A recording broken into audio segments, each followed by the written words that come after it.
시청자 여러분 안녕하십니까? JJC 4시 뉴스 시작하겠습니다. 지난 5일 21대 국회가 미래통합당 없는 반쪽 개원을 했습니다. 민주당 김혜영 최고위원이 김태섭 전 의원의 징계에 대해 비민주적이라는 소신을 밝혔습니다. 폭염 일수가 예년의 2배를 웃돌 것으로 예상하면서 서울시가 여름철 종합대책을 내놨습니다. 10년을 표류했던 광주시립수목원이 드디어 첫 삽을 떴습니다. 보령시는 코로나19의 여파로 올해 보령머드 축제를 개최할지 결정을 유보했습니다. 첫 소식입니다. 도널드 트럼프 미국 대통령이 G7 정상회의를 9월로 연기하고 일장국으로서 한국을 비롯한 세 국가를 초청하고 싶다고 밝혔죠. 이런 배경에는 우리나라가 코로나19의 방역 모범 국가로서 보건의료의 높은 수준을 보여줬고 또 경제적으로도 세계 10위권에 든다는 점이 작용했을 것으로 보입니다.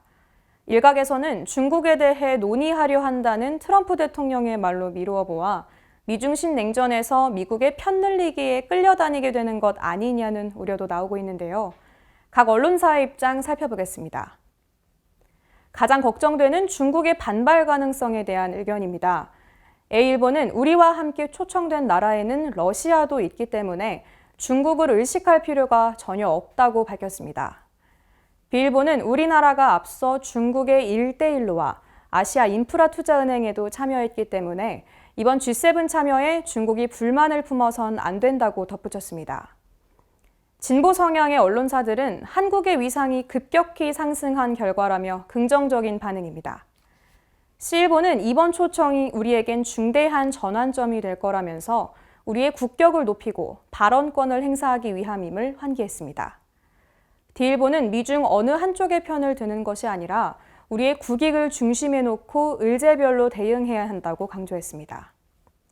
보수 성향의 언론사들은 노골적인 편가르기에 편승하는 격이라며 우려를 표했는데요. 이일보는 반중국 연합체에 들러리를 서게 될까 부담스럽다면서도 한편으론 리스크 없는 찬스는 없다면서 기대감을 밝혔습니다. F일보는 이번 참여가 반중국 전선에 동참하는 것이 아님을 분명히 하고 회의에서 어느 정도 전략적 모호성을 유지해야 한다고 덧붙였습니다. 주목할 만한 반응도 있었는데요. 대표적인 보수 언론사인 G일보는 이번 G7 참여가 중국과 대립하는 건 아니라면서 우리가 미국과 중국의 완충 역할을 해야 한다고 강조했습니다. 위기와 기회는 한 번에 찾아오죠. 우리 정부가 높아진 국격에 걸맞은 외교력을 보여주길 바랍니다. 어느 한쪽에 휘둘리지 않고 멀리 내다보는 전략으로 우리의 이익에 초점을 둔 외교를 펼치길 기대합니다. 다음 소식입니다. 제21대 국회가 지난 5일 개원했습니다. 국회법상의 시한을 지켜 본회의를 연 건데요. 하지만 미래통합당은 합의 없이 열린 본회의를 인정할 수 없다며 곧바로 퇴장했습니다. 이렇게 제1야당이 빠진 본회의에서 여당 몫인 박병석 국회의장, 김상희 부의장만 선출됐고 통합당 몫으로 내정된 정진석 부의장 선출은 이뤄지지 않았습니다. 21대 국회의 첫 출발부터 반쪽 국회의 모습으로 국민들에게 실망을 안겨줬는데요. 이에 대한 각 언론사의 의견 살펴봅니다. A일보는 여당의 독주가 위험 수위에 다다랐다고 평가하며 여당이 힘의 정치를 계속한다면 야당과의 마찰로 문재인 정부 후반기 국정에도 부정적 영향을 미칠 거라고 꼬집었습니다. 반면 B일보는 공룡 여당이 제1야당을 설득하지 못하고 개원을 강행한 것은 바람직하지 않지만 통합당도 반쪽 개원의 책임을 벗어날 수 없다고 말했는데요. 개원부터 하고 원구성 협상을 계속하자는 민주당의 제안을 무시한 행태는 다소 아쉽다는 입장입니다. C일보는 양당의 협치가 아주 중요함을 강조하며 적이 아닌 협의 파트너라는 인식부터 바로 세워야 한다고 말했습니다. 모든 것이 민주당과 통합당의 원구성 난항 탓이라며 두 당 모두 책임을 통감하고 타결을 서둘러야 한다는 의견입니다. 코로나19로 인한 국난 극복을 위해 일 잘하는 국회가 간절한 이때 국민은 달라진 국회의 모습을 바라고 있습니다. 하루빨리 여야가 협치를 통해 더욱더 단단한 21대 국회를 만들어가길 바랍니다. 국민이 물으면 정부가 답하는 국민청원. 국정 현안과 관련해 누구나 청원을 제기하고 국민 다수의 목소리를 모을 수 있는데요. 20만 명 이상의 동의를 받으면 정부와 청와대 관계자들의 답변을 받게 됩니다. 오늘 소개해드릴 내용은 게임물관리위원회의 과도한 게임 규제와 게임 탄압을 멈춰달라는 청원입니다. 지난 4일 게임물관리위원회가 세계적인 게임 다운로드 플랫폼 스팀에서 게임 위에 심의를 받지 않은 게임을 단속하겠다고 나섰습니다. 하지만 이러한 단속 행위가 국내의 게임 문화 발전에 부정적인 영향을 미친 선례가 있고 현실에 맞지 않는 탄압에 가깝다고 게임 관련자들은 말하고 있습니다. 청원자는 과도한 게임 규제의 문제점을 여러 면에서 들었는데요. 우선 심의 절차와 비용 문제에서 1인 개발자들에게 과중한 서류 업무와 비용을 부과한다는 문제가 있고 심의의 접근성 문제에서도 다양한 게임 산업 종사자들에게 현실적인 어려움이 있다고 꼬집었습니다. 또한 심의의 공정성, 자율성에 대한 문제도 있었는데요. 게임 등급 분류 회의록을 공개하고 있지 않은 점과 게임 심의가 자율적으로 이뤄지지 않아 한국 게임 문화 발전을 저해한다는 점을 언급했습니다. 해당 청원에는 8일 오후 1시를 기준으로 약 5만 명이 참여했습니다. 청원자의 요구처럼 대한민국의 게임 개발자와 소비자 모두가 만족할 수 있는 행정이 마련될지 관심을 두고 지켜봐야겠습니다. 이어서 한 주간의 국회 소식입니다. 21대 국회 개원 전인 지난 3일 민주당의 이해찬 대표와 통합당 김종인 비대위장이 단독 면담하는 자리를 마련했습니다. 지난 3일 더불어민주당 당대표 회의실에서 민주당 이해찬 대표와 미래통합당 김종인 비상대책위원장이 만났습니다. 김 위원장은 2016년 20대 총선 직전 민주당 비상대책위원회 위원장과 대표를 맡았습니다. 그 당시 공천 과정에서 김 위원장은 친노 견제를 이유로 이 대표를 컷오프했고 이 대표는 탈당해 무소속 출마한 후 당선됐습니다. 그로부터 4년 뒤 두 사람은 정반대의 위치에서 다시 만나게 됐습니다. 4년 전에는 내가 이 자리에 앉아 있었던 여기 찾아오게 되니까 좀 기분이 좀 상당히 좀 이상한데 그래서 좀 제일 중요한 게 좀 개원 문제인데 우리 이 대표께서 7선에 지금 의회에 가장 관록이 많으신 분이니까 과거의 경험을 보셔가지고 빨리 이 정상적인 개원이 될 수 있도록 좀 협력을 해주십시오. 특별히 이제 국회에 제출됩니다. 약 35조가 좀 넘는 걸로 되어 있는데 아마 저도 국회를 오래 하면서 3차 추경까지 상반기에 하는 경우는 이번이 처음입니다. 이 예산이 잘 집행될 수 있도록 제출되는데 빨리 심의를 해서 빨리 통과되는 게 중요하다 이렇게 생각을 하고 이후 두 사람은 취재진은 물론 대변인과 측근들 없이 5분가량 단독 면담을 했습니다. 한편 민주당은 미래통합당과의 합의 없이 6월 5일 단독으로 개원했습니다. 앞서 미래통합당이 단독 개원 시 3차 추경에 협조하지 않을 거라고 밝힌 바 있어 21대 국회 시작부터 이전 국회의 전철을 밟는 것 아니냐는 우려를 낳고 있습니다. 이해찬 대표와 김종인 비대위장, 두 노장의 인연은 30여 년 전부터 시작됐는데요. 과거부터 이어온 두 사람의 접점을 정리해봤습니다. 두 사람의 인연은 32년 전인 1988년 13대 총선에서 시작됐습니다. 김 위원장은 11대 12대 총선 당시 민주정의당 소속으로 비례대표 선거에서 재선했고 13대 총선에서 서울 관악을의 지역구 출마했지만 당시 평화민주당 후보로 출마한 이 대표에게 5천여 표 차로 낙선했습니다. 이후 이 대표는 관악을에서만 내리 5선을 했습니다. 김 위원장은 이후 지역구 선거에 도전하지 않았지만 선거 때마다 야당의 구원투수로 나서 정치 활동을 해왔습니다. 2011년 12월 새누리당 박근혜 비대위 체제에서 비상대책위원으로 당의 정강 정책 개정을 주도했고 새누리당은 19대 총선에서 152석의 단독 과반 의석을 차지했습니다. 이어 2016년 20대 총선에서는 민주당 문재인 대표 체제에서 선거대책위원장으로 합류했고 총선 직전 비대위 체제의 대표를 맡았습니다. 이후 김 위원장이 친노 좌장인 이 대표를 컷오프하면서 두 사람의 관계는 끝으로 치달았습니다. 이 대표는 컷오프 결과에 불복해 무소속으로 출마해 당선됐고 그해 9월 다시 민주당으로 복당했습니다. 당시 민주당은 123석을 얻어 원내 제1당이 됐습니다. 이 대표의 임기가 8월까지이기 때문에 두 사람이 부딪히는 일은 많지 않아 보이지만 개원 초부터 원구성과 3차 추경으로 인한 갈등이 커지고 있는 만큼 두 노장이 이 사태를 어떻게 수습할지 여의도 정론과의 관심이 집중되고 있습니다. 지난 5일 21대 국회가 개원했습니다. 지각개원이 되풀이되던 역대 국회의 관행을 깬 16년 만의 정시 개원이었는데요. 통합당 없는 반쪽 개원이었습니다. 지난 5일 21대 국회가 국회의장단을 선출하고 개원했습니다. 그러나 제1야당인 미래통합당이 민주당의 본회의 강행에 반발하며 집단 퇴장하면서 이른바 반쪽 개원에 그쳤습니다. 비록 반쪽 개원이지만 국회가 정시에 개원한 것은 17대 이후 16년 만입니다. 더불어민주당, 정의당, 국민의당, 열린민주당과 일부 무소속 의원 193명은 5일 오전 10시 본회의를 열고 국회의장단을 선출했습니다. 신임 국회의장에는 박병석 의원이, 국회 부의장에는 김상희 의원이 선출됐고 야당 몫의 부의장은 선출되지 않았습니다. 본회의 개의 때만 참석한 미래통합당 의원들은 야당의 합의 없는 본회의를 인정할 수 없다는 의사진행 발언 이후 전원 퇴장했습니다. 박병석 신임 의장은 모두 발언을 통해 21대 국회의 미래와 여야의 협치를 강조했습니다. 21대 국회는 국민의 신뢰를 회복해야 합니다. 지금까지의 잘못된 관행과 단호히 결별해야 합니다. 국회를 바로 세워야 합니다. 국민에게 힘이 되는 국회가 되어야 합니다.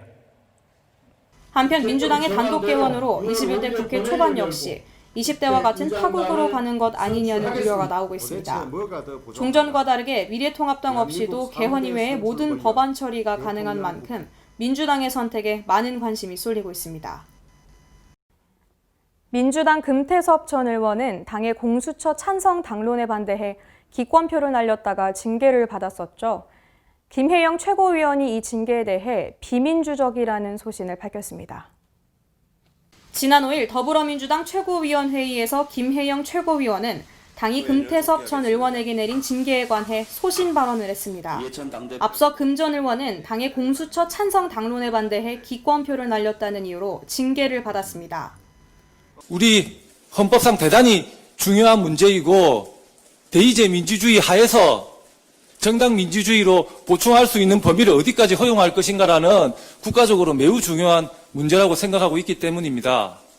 김 의원은 이 자리에서 국회의원 개인이 자신의 의사에 따라 표결한 것을 징계하는 것은 헌법상 자유위임의 원칙에 반할 수 있다고 지적했습니다. 국회의원이 자유위임 원칙에 따라 정당이나 교섭단체의 의사와 달리 표결하거나 독자적으로 의안을 발의하거나 발언하는 것까지 금지하게 되는 것은 아니다. 이후 이해찬 대표는 최고위원들의 모두 발언이 끝나고 김 의원의 발언을 반박했습니다.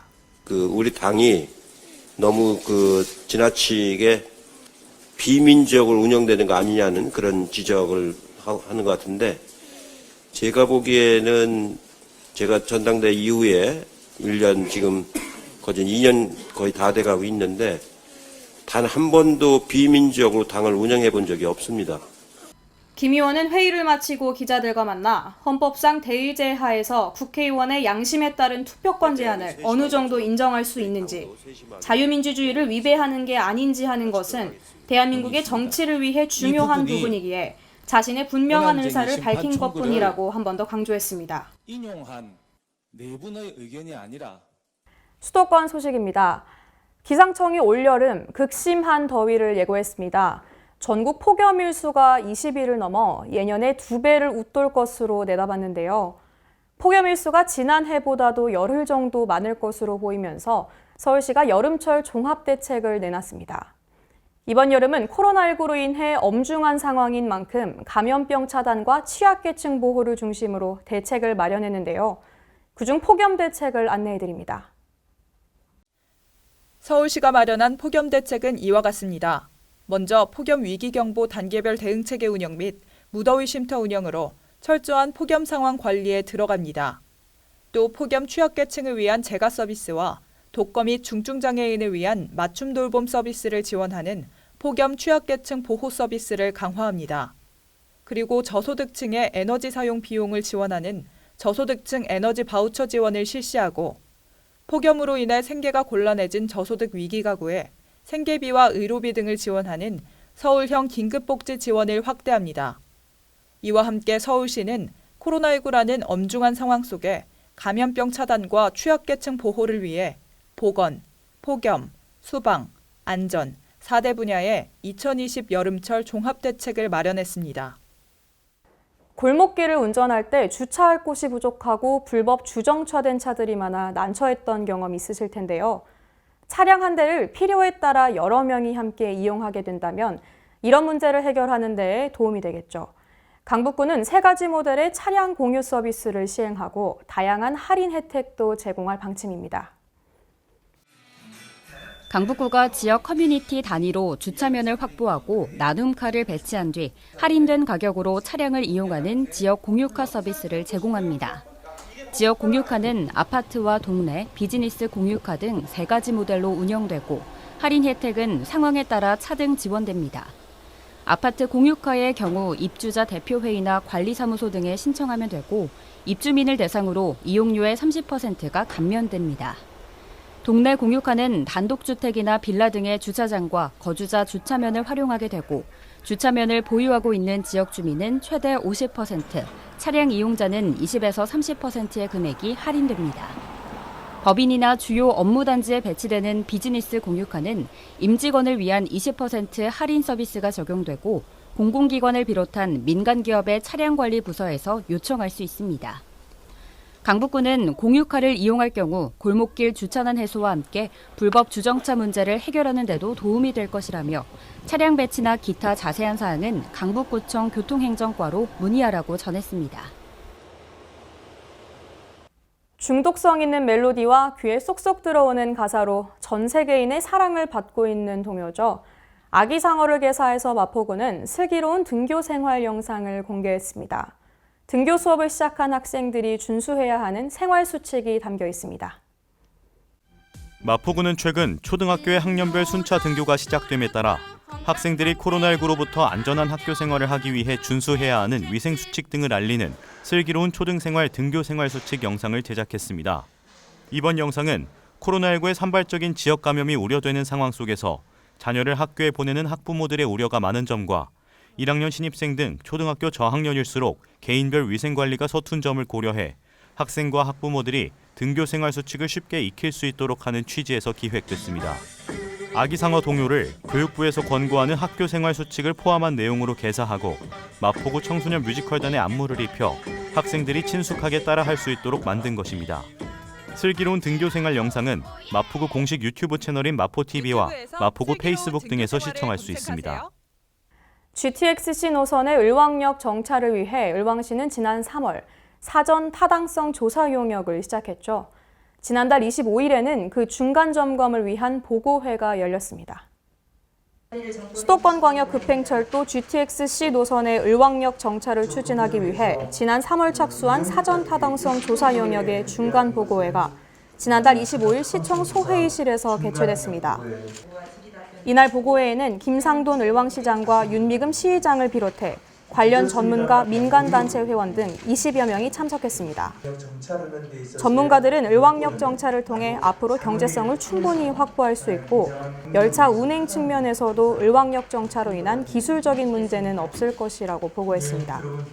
최근 들어서 의왕역을 중심으로 한 주민들께서 정차를 해달라고 많은 요구들을 하고 있습니다. 그런데 타당한 이유가 굉장한 택지 개발이라든가 또 의왕 테크노파크 많은 기업들 유치 등등에서 변화가 예상이 되고 있어요. 그래서 꼭 GTX-C 노선이 정차가 필요하다 해서 이렇게 추진을 하게 됐습니다. 을왕시는 사업 타당성 여부에 대한 이번 중간 결과를 국토교통부에 제출하고 올 하반기 종료 예정인 GTX-C 노선 기본 설계 용역에 을왕역 정차 검토가 반영될 수 있도록 요구할 계획입니다. 광역시 소식입니다. 다양한 곤충을 만날 수 있는 대전 곤충 생태관이 지난 2일 휴관 100일 만에 다시 문을 열었습니다. 코로나19로 지난 2월 23일부터 휴관했던 대전 곤충 생태관이 지난 2일부터 동시 입장객을 100명으로 제한하는 방식으로 다시 문을 열었습니다. 곤충 생태관은 시민들이 안전하고 즐겁게 관람할 수 있도록 수시로 환기와 방역을 실시하고 평일에는 선착순 입장, 관람객이 많은 주말과 공휴일은 인터넷 사전 예약을 통해 운영합니다. 또한 입장하는 모든 시민은 마스크 착용, 발열 체크, 손 소독을 해야 하고 최소 1m 이상의 거리 두기를 준수해야 합니다. 한편 생태관은 휴관 기간 유리온실과 수서곤충 전시대 등 일부 시설 개선 작업을 완료했습니다. 광주시에는 17개 지자체 가운데 유일하게 국공립수목원이 없는데요. 광주 시민에게 더없이 반가운 소식입니다.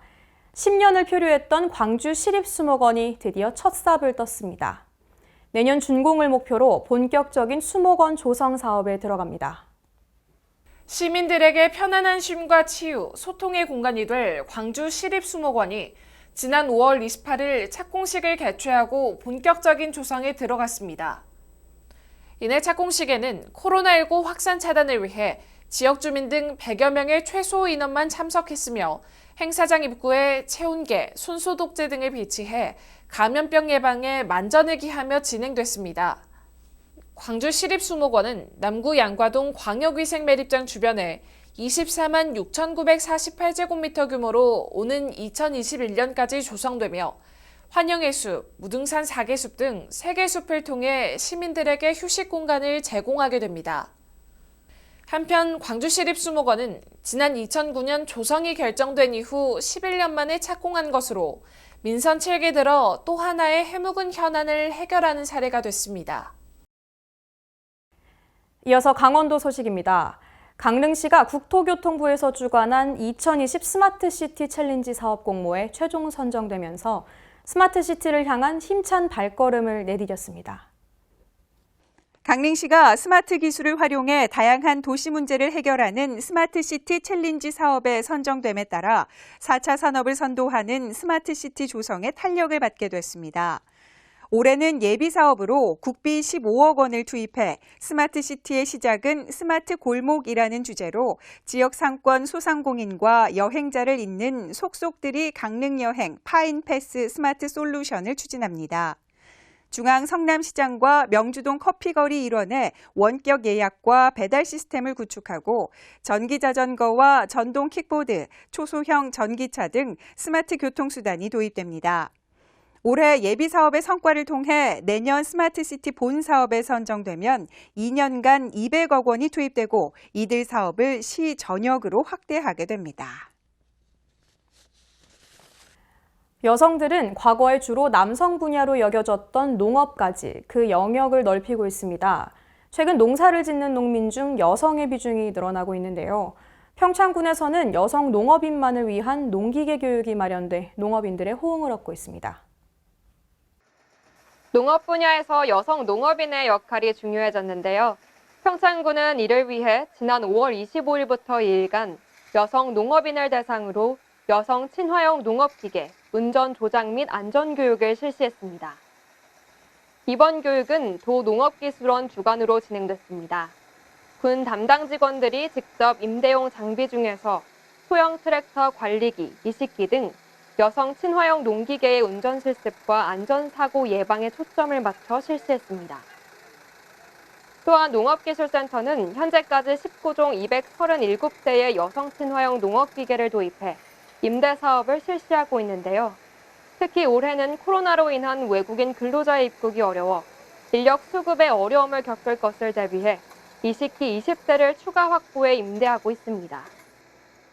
네, 작년 같은 경우는 보편적으로 농가들이 쓰던 기계들을 이제 교육을 했는데 올해는 코로나 때문에 외국인 근로자들이 800명이 못 들어왔어요. 그래서 그 외국인 근로자들이 못 들어온 부분을 해소하기 위해서 새로운 신기종이 들어왔기 때문에 브로콜리, 양배추, 배추를 심는 이런 신기종이 있어서 올해 새로운 교육을 하게 됐습니다. 네. 이번 교육에 참여하게 된 이유는 또 이렇게 시골에도 너무 고령화되고 또 인력 부족으로 여자분들도 이 기계에 대해서 알아서 배워야 될 것 같아서 참여하게 됐습니다. 이번 교육에는 생활개선회 단체가 참여했는데요. 생활개선회 단체는 농촌진흥청에 등록된 비영리 사단법인으로 여성 농업인의 지위 향상에 이바지하고 있으며 살고 싶은 농촌을 만들기에 앞장서고 있는 대표적인 여성 농업인 단체입니다. 평창군 농업기술센터가 마련한 농기계 강의를 통해 여성 농업인들은 트랙터 관리기의 조작과 정비 안전사항 등을 익혔습니다. 그동안 크고 조작이 복잡한 농기계는 남성들의 전유물이었는데요. 여성 농업인이 꾸준히 늘면서 사정이 달라졌습니다. 특유의 섬세함을 가진 여성들은 농기계 지식을 빠르게 습득하고 보다 세밀하게 운전하는 경향을 보였습니다. 이틀이란 짧은 기간이지만 여성 농업인들의 만족도는 매우 높았습니다. 여기 현장에 와보니까 정말 진작 배웠어야 하는 과정이고 너무 유익한 정보이고 이제 앞으로 더 많은 다른 여성분들도 이거를 배워서 우리가 농촌에서 활약을 했으면 좋겠다라는 생각이 들었습니다. 평소에 이렇게 뭐 트랙터라든지 또 관리기, 다른 거 뭐 이식기라든지 남자분들만 하는 건 줄 알았더니 배워보니까 너무 쉽고 여자도 할 수 있다라는 생각도 들고 정말 배워보니까 너무 좋았어요. 이번 교육은 노동력이 가장 많이 필요로 하는 밭작물 재배에 있어서 여성 농업인이 힘든 농작업에서 벗어나 첨단화, 자동화된 농업기계를 활용해 능률적인 작업이 가능하도록 만들어진 교육 프로그램인데요. 여성들이 농업기계를 적극 활용하면 농작업 소요 시간과 농자재의 양이 줄어 경영비 절감과 효율적인 농작업이 가능해 부족한 일손을 대체하는 긍정적인 효과가 나타날 것으로 기대됩니다. 우리 오늘 이렇게 교육을 참여하신 적극적인 여성 농업인 외에도 많은 여성 농업인들이 계시기 때문에 그분들도 또한 그 농업 기계를 이제 적극적으로 교육을 받고 배워서 어떻든 간에 사람이 하던 것을 기계로 해서 인건비를 줄이고 또 적기에 직접 할 수 있도록 참여해야만이 경쟁력이 있다 이렇게 생각해서 앞으로 농업기계 교육이 있으면 많은 여성 농업인들이 적극 참여해 줬으면 고맙겠다는 말씀을 드립니다. 또한 임대사업소에서는 코로나로 인해 농민들이 많은 어려움을 겪고 있어 약 90종의 900대의 기계와 신기종을 올해 7월 말까지 무상으로 빌려주고 있다고 하니까요. 필요하시면 적극 이용하시면 좋을 것 같습니다. 횡성군이 지역 주민들을 대상으로 도시재생대학을 운영합니다. 횡성 지역 주민들을 대상으로 운영되는 횡성군 도시재생대학이 지난 26일 개강과 함께 첫 수업을 시작했습니다. 도시재생의 저변 확대와 주민주도의 커뮤니티 구축을 통한 횡성형 도시재생 사업 추진을 위해 운영되는 도시재생대학은 지난 2월 개소한 횡성군 도시재생 지원센터에서 주관하며 오는 11월 19일까지 운영됩니다. 교육 내용은 도시재생 및 마을 활동에 의해 공공디자인으로 되살아난 마을, 주민참여 프로젝트 발표 등 강의와 교육생 간 토론을 병행해 진행됩니다. 아마 저희 그 향후 계획을 말씀드리는 게 조금 더 이해하기 쉬울 것 같습니다. 저희는 원래 금년 시작을 할 때 총 4번에 걸친 그 도시재생대학을 저희가 준비를 했습니다만 코로나 사태로 3월에 열어야 될 게 지금 5월에 열리고 있는 거고요. 8월, 9월, 11월 총 4차례에 걸쳐서 도시재생대학을 저희가 운영할 생각입니다. 횡성군 도시재생 활동가 자격을 군수님 명의로 저희가 드리려고 합니다. 그래서 이제 그분이 현업에 직접 뛰어들 수 있는 그런 제도를 마련했고요. 그뿐만 아니라 면단위는 저희가 찾아가는 도시재생대학도 하고 청소년이나 학생을 상대로 하는 특강도 현재 계획을 하고 있습니다. 한편 횡성군은 도시재생대학에서 40시간 이상 이수한 수료생에게 도시재생 활동가 자격을 부여할 계획입니다. 충청도 소식입니다. 충청북도가 과학기술정보통신부, 청주시와 다목적 방사광 가속기 업무 협약을 체결했습니다. 이날 협약을 통해 세 기관의 업무 분담도 확실히 구분했습니다. 국비와 지방비 약 1조 원이 투입되는 오창 다목적 방사광 가속기 사업. 충청북도는 과학기술정보통신부, 청주시와 업무 협약을 하고 본격적인 사업 절차에 돌입했습니다. 이번 협약은 다목적 방사광 가속기의 조기 구축을 위해 상호 간 긴밀한 협력 체계가 구축돼야 한다는 인식을 바탕으로 이뤄졌습니다. 협약을 토대로 세 기관은 정부와 지자체의 역량을 총체적으로 결집하고 첨단 연구 인프라 구축을 위한 상호 협력을 강화합니다. 특히 세 기관의 업무 분담도 확실히 구분했습니다. 사업 주체인 과기부는 예산 확보와 이용자 협회 육성 지원을 총괄하고 충청북도와 청주시는 가속기 부지 조성과 진입도로 확충, 민원 해결 등을 맡기로 했습니다. 또한 전문 인력 확보를 위한 과학기술인 주거문화 공간 조성 등 정주 여건 개선도 공조하기로 했습니다. 협약을 시작으로 차세대 방사관 가속기 구축 사업의 시설 규모와 장비 성능 등을 구체화하는 예비 타당성 조사 등의 행정 절차가 시작됩니다. 행정 절차가 마무리되면 본격적인 착공은 2022년 시작되고 시설 완공 후 2028년 가동 전까지 국비 8천억 원과 지방비 2천억 원이 투입될 예정입니다. 정부와 충청북도, 청주시는 가속기 시설 구축부터 이용자 지원을 협력하면서 사업 추진에 박차를 가하기로 했습니다.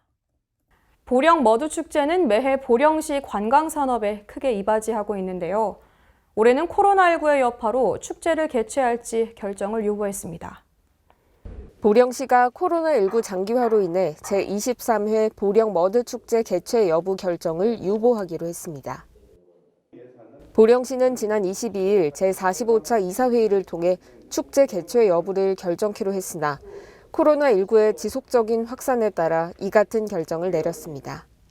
이날 논의된 머드축제의 대안으로는 공식 행사 최소화 및 참여 대상 축소, 참가자 대상 특수 제작 마스크 착용 의무화, 이미 국내외 유명 축제 대부분이 취소됐고 머드축제 특유의 불가피한 스킨십 등이 있을 것을 우려해 개최 여부를 6월 초 이사회에서 결정하기로 했습니다.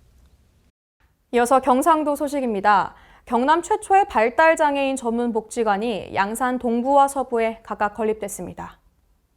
최근 양산시는 타당성 조사와 기본계획 수립 용역 최종 보고회를 개최하는 등 건립을 위한 절차 이행에 속도를 내고 있습니다. 덕계 웅상 종합사회복지관 부지 내에 지상 4층 규모로 건립될 예정인 동부권 발달장애인 복지관은 올 하반기에 설계 공모와 기본 및 실시 설계 등을 마치고 12월에 착공해 내년 12월 준공할 계획입니다. 또 서부권은 추진 중인 물금 종합복지 허브타운 내에 함께 조성할 예정입니다. 양산시 관계자는 관내 발달 장애인들에게 전문적인 돌봄 서비스를 차질 없이 제공하기 위해 전용 복지관이 계획대로 추진될 수 있도록 최선을 다하겠다고 전했습니다. 친환경을 넘어 필환경, 환경보호에 대한 목소리가 커지면서 친환경은 현 시대의 중요한 정책 기조로 자리 잡았습니다. 포항시는 전기버스 도입으로 친환경 대중교통의 시대를 열었습니다. 포항시는 27일 오는 7월 말 시행하는 시내버스 노선 개편 시 도입하는 전기버스의 전시 및 시승 행사를 개최했습니다. 이날 행사에서는 대형 전기버스 일렉시티 256과 함께 전국 최초로 중형 전기버스 카운티 일렉트릭이 공개됐습니다. 시는 포항시청에서 출발해 양학동, 시외버스 터미널 등을 거쳐 돌아오는 7km 구간의 시승을 통해 전기버스의 승차감을 확인하고 배터리 성능 등에 대한 점검도 이어갔습니다. 한편 올해 포항시에서 시행하는 시내버스 노선 개편은 현행 109개 노선 200대 운행에서 119개 노선 260세대로 10개의 노선과 버스 60세대를 추가합니다. 특히 추가되는 60세대 버스에 대해서는 이번에 공개된 전국 최초 15인승 중형 전기버스를 비롯해 도시 대기질 개선을 위해 전량 전기버스를 도입합니다. 포항시는 시민들에게 쾌적하고 편리한 대중교통 서비스 제공을 위해 친환경 버스 도입을 확대 추진할 방침이며 7월 말 실시하는 시내버스 노선 개편 막바지 작업에도 철저를 기할 예정입니다. 전라도 소식입니다. 여수시가 대한민국 아름다운 섬 발전협의회에서 열린 21대 국회의원 당선인과의 간담회에서 2026 여수 세계 섬 박람회 개최를 지지한다는 공동성명을 받아냈습니다. 본 공동성명서에서는 세계 최초로 섬을 가진 나라들이 한데 모여 섬의 역사와 문화를 공유하고 섬의 미래 비전을 제시할 2026 여수 세계 섬 박람회 개최를 적극 지지한다는 내용이 담겨 있습니다. 이번 성명서는 섬발전협의회 회원인 인천시 옹진군 등 10개 지자체의 시장과 군수가 참여했으며 6월 중에 회원 10개 시군의 지역구 국회의원에 대해서도 개최 지지 공동성명을 추진할 계획입니다. 한편 대한민국 아름다운 섬발전협의회는 대한민국을 대표하는 섬 지자체 간 연대와 상생협력을 바탕으로 공동 번역을 위해 2012년에 설립됐습니다. 완주에서 국내 최대 규모의 수소 충전소가 건립돼 운영에 들어가는데요. 강석훈 기자가 자세한 내용 전해드립니다. 전북도가 3일 완주군 봉동읍 현대자동차 전주공장에서 국내 최대 전북 제1호 수소 충전소 준공식을 열고 본격적인 운영에 들어갔습니다.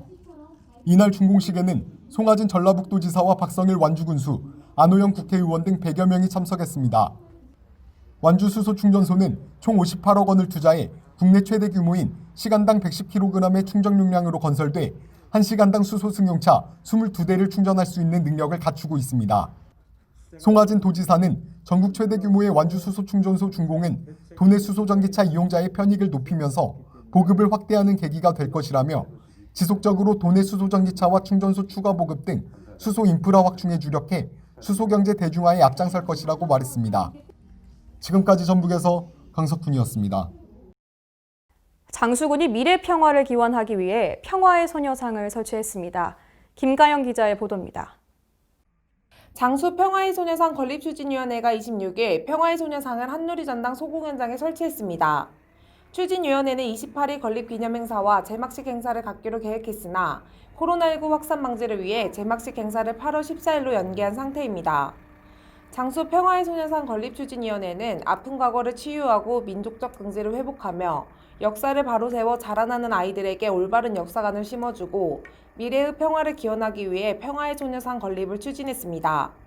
평화의 소녀상 추진위 관계자는 그동안 장수 평화의 소녀상 건립 모금 운동에 동참하며 따뜻한 말씀으로 격려해 주신 장수 군민 여러분에게 마음 깊이 감사하다고 말했습니다. 지금까지 전북에서 김가영이었습니다. 무주군은 지역 농산물 판매 확대를 위해 계속 노력해오고 있습니다. 지난달 말에는 지역 농산물의 판로 지원과 소비 촉진을 위한 업무 협약식이 열렸습니다. 보도에 강석훈 기자입니다. 황인홍 무주군수가 전국 농어촌 지역 군수협의회 부회장 자격으로 27일 서울시청 영상회의실에서 열린 지역 농산물 판로 지원 및 소비 촉진을 위한 업무 협약식에 참석했습니다. 협약식은 지역 농수산물 판로 지원을 위한 다자간 업무 협약으로 진행됐으며 이 자리에서 서울시와 온라인 쇼핑몰 11번가 협의회가 온라인 오픈마켓의 판로 지원을 위해 협력해 나갈 것을 약속했습니다. 이와 함께 서울시에서는 사업 당사자 간 행정협조와 서울시민 판매 홍보 활동을 지원하며 11번가에서는 입점 및 판매 수수료, 마케팅 등을 지원하고 정기기획전 등을 개최해 나가기로 했습니다. 황인홍 무주군수는 972만 명이 거주하는 수도 서울, 최고의 온라인 쇼핑몰 11번가, 그리고 10만이 넘는 조합원이 활동 중인 금융노조가 지역 농수산물 판매 확대와 소득 증대에 큰 역할을 해줄 것으로 기대한다고 말했습니다. 지금까지 전북에서 강석훈이었습니다. 세계 소식입니다. 코로나19 확산 우려에도 주말을 맞은 유럽 주요 도시에서 미국의 흑인 사망 사건에 항의하는 대규모 집회가 열렸습니다. 현지 시간 6일 영국에서는 정부의 집회 자제 권고에도 불구하고 수도 런던을 비롯한 주요 도시에서 조지 플로이드를 추모하고 인종차별에 반대하는 집회가 열렸습니다. BBC 방송에 따르면 런던 의사당 인근 일회광장에 수천 명이 집결해 코로나19보다 더 위험한 바이러스는 인종차별주의라는 등의 표지판을 들고 플로이드 추모 집회를 가졌습니다. 집회 중 참가자들은 플로이드를 추모하기 위한 1분간의 묵념이 진행될 때 한쪽 무릎을 꿇는 모습도 보였습니다. 영국뿐만 아니라 프랑스 파리와 폴란드 바르샤바, 포르투갈 리스본, 스페인 마드리드, 네덜란드 암스테르담 등 유럽 내 주요 도시에서도 인종차별 반대 시위가 열렸습니다. 오는 11월 3일 미국 대선 대진표가 공화당 도널드 트럼프 대통령과 민주당 조 바이든 전 부통령의 2파전으로 조기에 확정됐습니다. 현지 시간 5일 AP통신에 따르면 워싱턴 DC와 7개 주에서 진행된 민주당 예비선거 결과 바이든 전 부통령이 미 대선 민주당 후보로 공식 확정됐습니다. 바이든 전 부통령은 경쟁자였던 버니 샌더스 상원 의원이 지난 4월 선거운동을 중단함에 따라 사실상 대선 후보로 인정받아왔으며 이번에 대선 후보 확정에 필요한 1991명의 선거인단을 확보했습니다. 바이든 전 부통령은 29세 때인 1972년 델라웨어주 상원의원에 당선된 뒤 36년간 상원의원을 지냈고 버락 오바마 전 대통령 시절 8년간 부통령을 맡은 바 있습니다. 최근 인도를 덮쳐 극심한 피해를 입힌 엄청난 규모의 메뚜기 떼가 파키스탄에도 발생해 농작물들을 황폐화시키고 있습니다. 로이터 통신은 코로나19 확산 대처에 어려움을 겪고 있는 파키스탄이 동쪽 펀잡주와 서쪽 신드주 등을 중심으로 메뚜기 떼가 강타해 30여 년 만에 최악의 피해를 입고 있다고 보도했습니다. 그러면서 파키스탄 당국은 메뚜기 떼의 저지를 위해 수천 명의 군인과 항공기 등을 동원해 살충제를 뿌리고 있지만 역부족인 상황이라고 전했습니다. 이번 메뚜기 떼의 종류는 이집트 땅 메뚜기로 농작물뿐 아니라 온갖 종류의 식물을 먹어치우며 바람을 타면 하루에 최대 150km를 이동할 수 있어 더 큰 피해가 예상됩니다. 한때 한 자릿수까지 내려갔던 코로나19 일일 확진자 수가 최근 30-40명대를 다시 웃돌고 있습니다. 날씨가 더워짐에 따라 마스크 착용에 더욱 불편함 느끼실 텐데요. 잠깐의 불편함에 방역의식을 놓지 않는 경각심이 필요한 시기입니다. 이상 뉴스 마칩니다. 시청해주신 여러분 고맙습니다.